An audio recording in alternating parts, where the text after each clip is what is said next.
So it's time for us to go and talk about probably one of the most impactful and powerful consoles in my personal life, which was the Nintendo DS. Now, the original Nintendo DS was the one that I probably didn't own and used the least, but the Nintendo DS Lite was the one that I loved the most, and I cannot wait to talk about that console. But in this case, we're talking about the console that kind of kicked everything off, which was the original Nintendo DS. And I want to talk about essentially, is it worth still buying this console in 2023? Or are you better off not buying this console and getting a 3DS or something along those lines? And the impact of a console like the Nintendo DS, and some of my thoughts about the future Switch, and probably, maybe we could be seeing some Nintendo DS ports coming out for that successor. Now, the first things first, the body of this thing wasn't really ever like the strongest asset of this console, and I really do think Nintendo probably dropped the ball by making this console look like this. That's why I think they had to rush into making the Nintendo DS Lite and making that console look so much better, because had they kept this console the same way for 3 or 4 years, it probably would have been an issue. Now, they still ended up selling this thing for a long period of time, but I do think the Nintendo DS Lite was a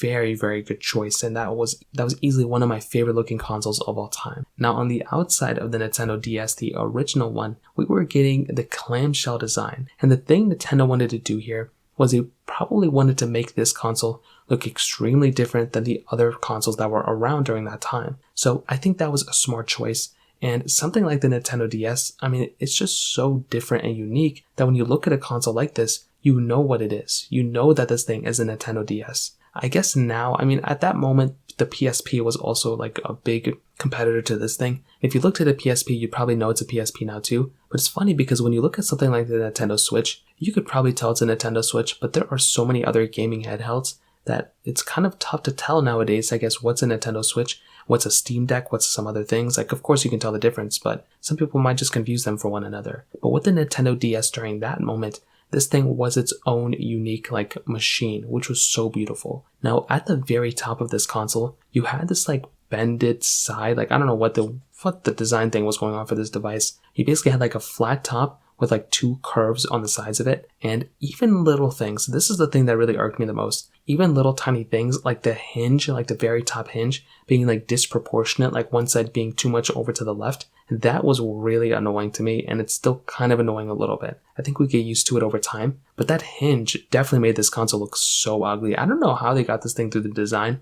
Maybe they knew they were making a DS Lite eventually, but man, that thing did not look good at all. But the other weird thing was that when you closed this console, it seemed like there was a gap on the sides and the bottom. So then if you were to kind of spill something on it, it would go inside the console. I know you're not probably spilling things on it, but it was just a very strange design that this thing was. However, flipping this thing open, it definitely, I see what Nintendo was trying to do. So I would say it definitely looked more like a Game Boy Color or something like that. It was a Game Boy Color, mixed in with a Game Boy Advance with 2 screens. It was such an interesting design thing they were doing here. The big thing here, though, was that we were getting a couple of extra buttons. So we were getting, 2 extra buttons on the right side, and we were getting an extra display, which was honestly very cool. Now, these displays were not that great of a resolution, and at least the one I have doesn't really look that great. So that is also kind of another issue that I was kind of getting with the Nintendo DS. It definitely didn't look that amazing even when it was open. However, there was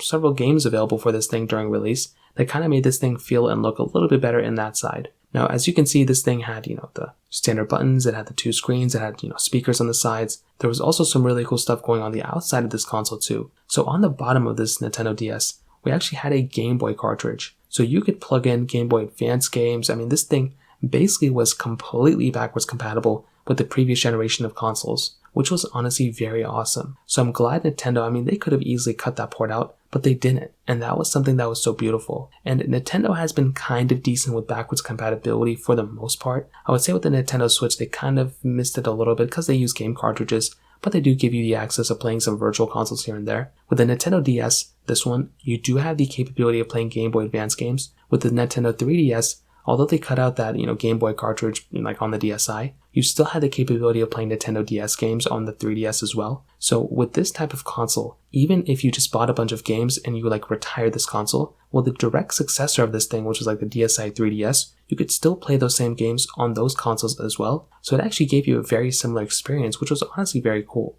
So although this thing's design really wasn't the best thing of all time, I think it made way and paved way for a beautiful console to come out like the Nintendo DS Lite. And that was actually the console that was kind of gifted to me, and I mean, I still play that thing sometimes. I mostly play the games available for that thing, but that was a beautiful thing going on for that console right there. So from that perspective with the Nintendo DS Lite, I will tell you the outside of this console in and of itself was a big change, and I was really happy. And even now in 2023, this console still, although it doesn't look that great, the games available for this console still hold up very, very well. Now, there were not endless amounts of games when it was first released, but towards the end of its life cycle, it ended up getting some of the best games available, I would say, that I still play sometimes. Starting off, Mario Kart DS. That was one of the best games available for the DS. I think it was also one of the best-selling games of the DS as well. And it's crazy because when you look at something like the Nintendo DS, it's a portable console, but Nintendo was able to make some games come out for this specific console that looked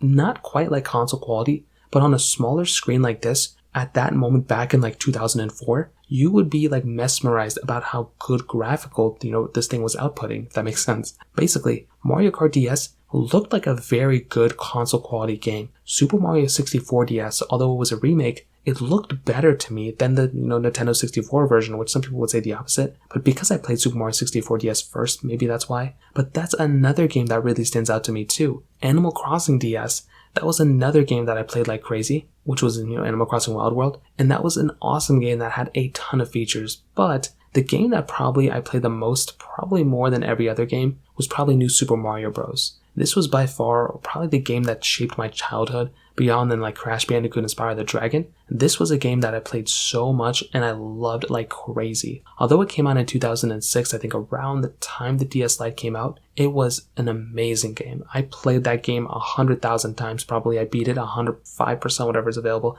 like 30,000 times. And it was awesome. And looking back, the Nintendo DS really did shape my childhood. It gave me a lot of perspective on what a portable console could be, and even now in 2023, I still hear reports and people stating that, hey, is Nintendo going to end up porting over any of the Nintendo DS games over to their, Nintendo Switch Online membership? And I think they may not end up doing it for the Nintendo Switch, but whatever the direct successor of the Nintendo Switch is going to be, I think Nintendo, may end up bringing over like Mario Kart DS or New Super Mario Bros. Or Super Mario 64 DS. Like, they're going to bring these games over at some point because there was just so many people who were so interested in those games. They were just so powerful. And although graphically, like, they weren't the best graphics of that, time, they were still kind of crazy. And even someone like me who owned a PlayStation 1 and maybe played some PS2 games here and there, maybe even a GameCube game here and there, I looked at the DS graphics and it was insane what you were able to bring with you, like in your car, like wherever you can. And this was like 2004, 2005. So keep that in mind. So I still think the DS is worth buying, but I'd probably recommend buying either a DS Lite or a DSi or even a 3DS. Those ones are probably going to do you better. But in terms of that kind of covers it up there. If you have any other thoughts or questions, let me know in the comment section below. Hit the like button, that would mean so much, but definitely hit that subscribe button. More importantly than everything else, I love every single one of you guys. Hopefully I'll catch you guys in the next video. Peace out till then.